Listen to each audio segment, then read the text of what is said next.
আসসালামু আলাইকুম। রমাদান মোবারক সবাইকে। আমার ভিডিওটা যখন আমি পোস্ট করব ততদিনে আমরা আমাদের ১ম রমজানটা শেষ করেছি। আলহামদুলিল্লাহ। আমি কিছুদিন আগে ফেসবুকে একটা পোস্ট পড়েছিলাম যে রমজানটা সবসময় আল্লাহ ওই সময়ে দেন যখন আমাদের আত্মাটাকে প্রশান্ত করতে হয়, হিল করতে হয়। আর এখন যত দিন বাড়ছে, বয়স হচ্ছে, আমরা যখন রিয়ালাইজ করি যে রমজানটা আসলে আমাদের জন্য অনেক বড় একটা ব্লেসিং। আমরা গত রমজানে অনেকজনকে আমাদের পাশে পেয়েছিলাম যারা এই রমজানে আমাদের সাথে নেই। দিন যত যায় তত রিয়ালাইজ করছি যে মৃত্যু কখনো বয়স দেখে আসে না, সুস্থতা দেখে আসে না। অনেক ইয়াং, হেলদি লাইফস্টাইল লিড করা অনেক ছেলে মেয়েকে আমি মারা যেতে দেখেছি। আর এজন্য না লাইফকে না ফর গ্রান্টেড নেওয়া যায় না। আমি গত ২ দিন আগেই আমার একজন ব্যাচমেটকে হারাই। আর ওর কোনো ধরনের সিকনেস ছিল না। সুস্থ একটা মেয়ে ছিল।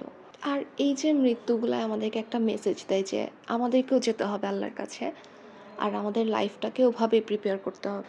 একটা সময় মনে হতো যে আচ্ছা আমার তো জীবনে এখনও অনেকটুকুই বাকি আছে। কিন্তু এখন খুব স্ট্রংলি রিয়ালাইজ করি যে মৃত্যু যেকোনো সময় আসতে পারে। আর আমাদেরকে আমাদের পরের জীবনের জন্য একটা প্রিপারেশন অবশ্যই নিতে হবে।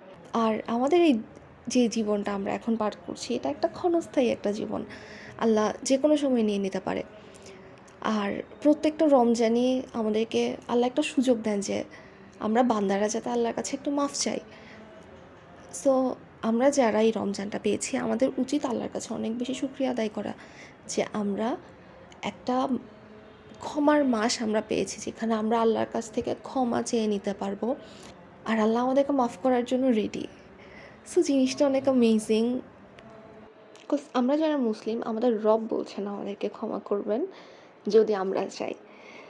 সো আপনারা সবাই অনেক বেশি ইবাদত করবেন, আমার জন্য দোয়া করবেন, আমার মা বাবা ফ্যামিলির জন্য দোয়া করবেন। ভালো থাকবেন সবাই।